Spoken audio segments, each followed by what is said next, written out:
विगत गोटे सप्ताह धरी जो आलोचना पर्यालोचना चली अविभक्त बालेश्वर जिला तथा भोगराई अंचल जड़े छात्री फकीरमोहन यूनिवर्सिटी रे अध्ययन थिला बेले जो परि भावे आत्माहुति दे निधन होती तार प्रतिवाद रे विगत 3 दिन धरी विभिन्न दल तरफ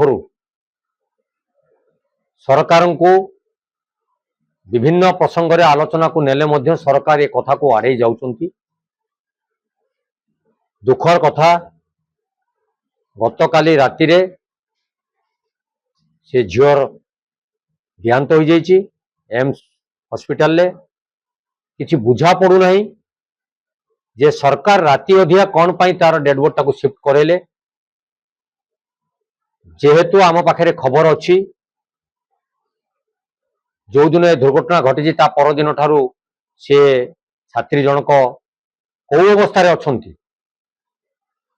ये संदेह घर को आसी दृष्टि जेतेबेले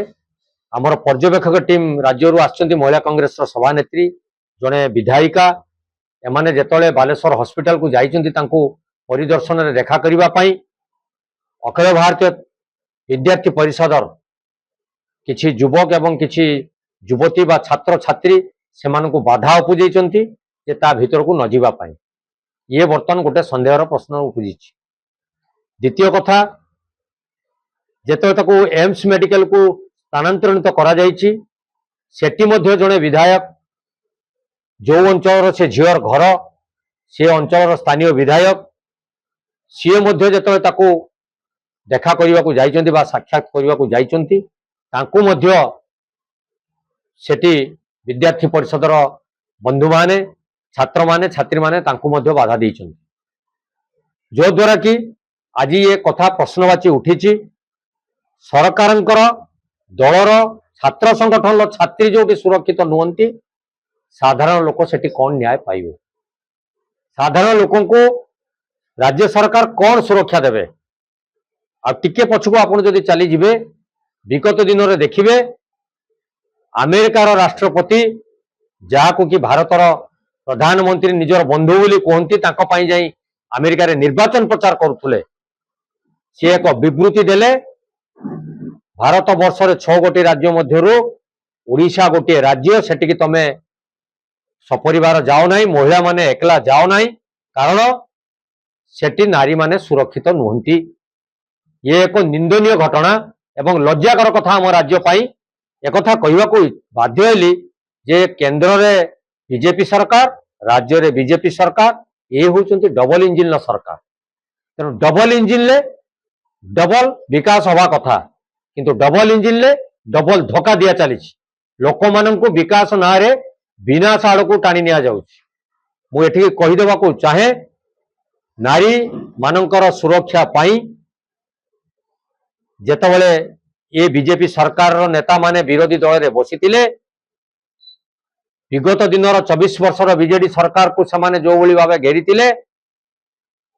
सेमाने भूली जाइछंती आज जेतेबेले से निजे सरकार को आसिछंती तांकर दायित्व एवं तांकर कर्तव्य प्रति सेमाने अवहेला प्रदर्शन करिछंती जो द्वारा कि आपण खूब निकट रे आपण देखिथिबे गोपालपुर बंदर रे जो भली भावे जने युवती को गणबलात्कार करा गला। मुख्यमंत्री निर्वाचन मंडली रे जने आदिवासी 10म श्रेणी छात्री प्रसव करुची परीक्षा हॉल ले आपण देखंतु मयूरभंज रे नारी धर्षण होउची दिन दी पर दुष्कर्म बड़ी बड़ी चली माँ माने सुरक्षित नुहंती राजधानी रे अट्टालिका मध्य रे दिन दी पर शिक्षयित्री को गणबलात्कार करा जाउची। एमती यदि विभिन्न प्रसंग को आसीबे ए प्रसंग को आधार करी ए सरकार को कांग्रेस दल तरफ सचेतन करने तांको सतर्क करा जाइथिला जो द्वारा कि विधानसभा रे जेतले वैधानिक प्रसंग उत्थापन करा जाइथिला ताको सरकार हास्यास्पद मणिथिले एवं 14 जन विधायकों को 7 दिन धरी आम माननकु राति अधरे विधानसभा बाहर करी आम जेतले विधानसभा रे अहोरात्र धारणा देइथिलु आम माननकु राति अधरे पुलिस लगेई विधानसभा बाहर कर दे राजरास्ता आनी फिंगी दिया जाइथिला तार ज्वलंत प्रमाण आपण माने समस्त जानिछंती। ता परवर्ती समय आमे माने जेतबेले नारी मानक सुरक्षा पई एक आंदोलन कलु से आंदोलन को मध्य भंडूर करबा पई 5000 लोकन को नारे केस दिया जायतिला पानी माड़ करा जायतिला लाठी माड़ करा जायतिला फॉल्स फायरिंग मध्य करा जायतिला एवं सर्वोपरि जेतबेले फकीरमोहन छात्री जनक जेतबेले निजे जाई आत्महत्या आमर बासदेव निर्वाचन मंडल विधायक तथा आम विधानसभा उपनेता अशोक बाबू आम गण उपस्थित अच्छा सरोज कुमार दास आम तिहिड़ी ब्लॉक सभापति तथा मो गण उपस्थित अच्छा बासदेवपुर बहुत वरिष्ठ नेतृमंडली एवं जनप्रतिनिधि माने समस्त को आजिकार प्रेस मीट को समस्त को स्वागत जनाऊँ। अशोक बाबू तो सब कथा कहीगले आमर 17 तारिख दिन जो बंद कहीं डाकरा दिखाई मुझे खाली सहित गोटे कथा कहि ये सरकार जो प्रकार नारी निर्यातना जो प्रकार गोटे एत बड़ प्रसंग ये सरकार आसवा ठार आरंभ होती आपण मैंने समस्ते जानी जे पीसी सभापति भक्त आसवा सभापति दायित्व नेला कांग्रेस दल जो 14 जन विधायक अच्छा से माने कि हिसाब से विधानसभा भितर गोटे राति बितई माड़ खाई बहुत लांछना कराई परवर्ती अवस्था पुणी कांग्रेस दल राजरास्ता को ओल्लैची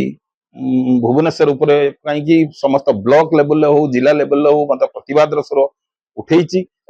भी बहुत केस बास भी होती बहुत प्रकार हैरान करने ये सरकार